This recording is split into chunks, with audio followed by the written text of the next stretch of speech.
Ukraine and NATO have reached the highest level of relations, but not the highest possible. Volodymyr Zelensky said at a joint press conference with the Alliance Security General. On April 29th, Jens Stoltenberg visited Kyiv for the third time since the beginning of Russia's full-scale invasion of Ukraine. He discussed with the president of Ukraine the idea of creating a special fund to support Ukrainian defense in the amount of 100 billion euros for 5 years. There was also a discussion about military aid from allies.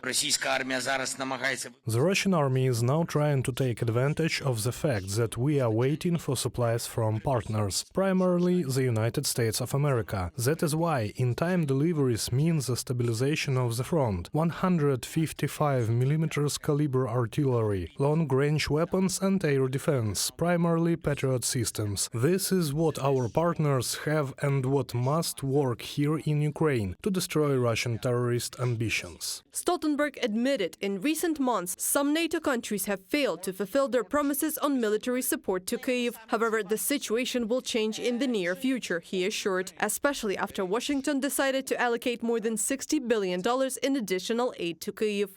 Ukraine has been outgunned for months, forced to ration its ammunition. This means that few Russian missiles and drones have been shot down, and Russia has been able to push forward along the front line. But it's not too late for Ukraine to prevail. More support is on the way. The NATO Secretary General has expressed hope that at the Washington summit in July, alliance members will make a multi-year financial commitment to Kyiv. I believe we also need a major multi-year financial commitment to sustain this support, to demonstrate that our support to Ukraine is not short-term and ad hoc, but long-term and predictable. This would send a clear message to Moscow.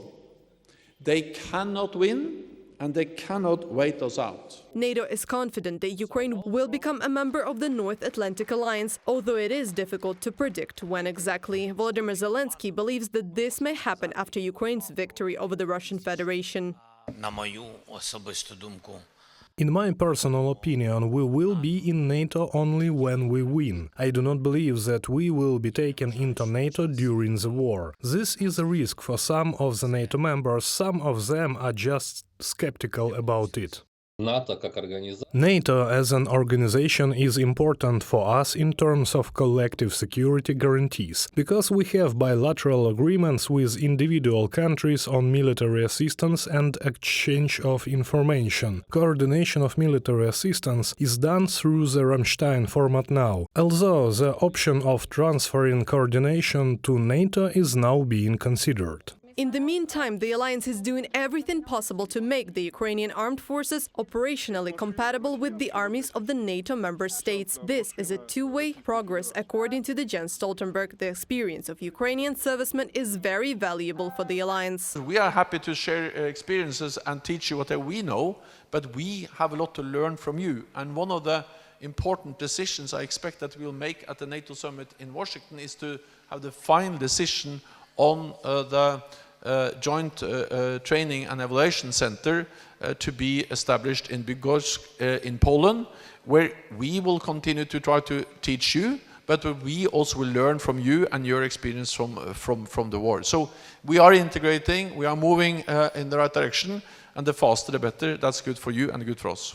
A Ukraine-NATO Council has been set up to integrate Ukraine into North Atlantic Alliance. Its next meeting will be held on May 16th. The press service of the alliance has reported the meeting will be chaired by the head of the NATO Military Committee, Admiral Rob Bayer. The Secretary General of the alliance will also take part in the meeting. The Chief of the General Staff will discuss the situation on the battlefield and further military support for Ukraine. Reported by Anastasia Tarnavska, Mykita Skoblikov, UATV News.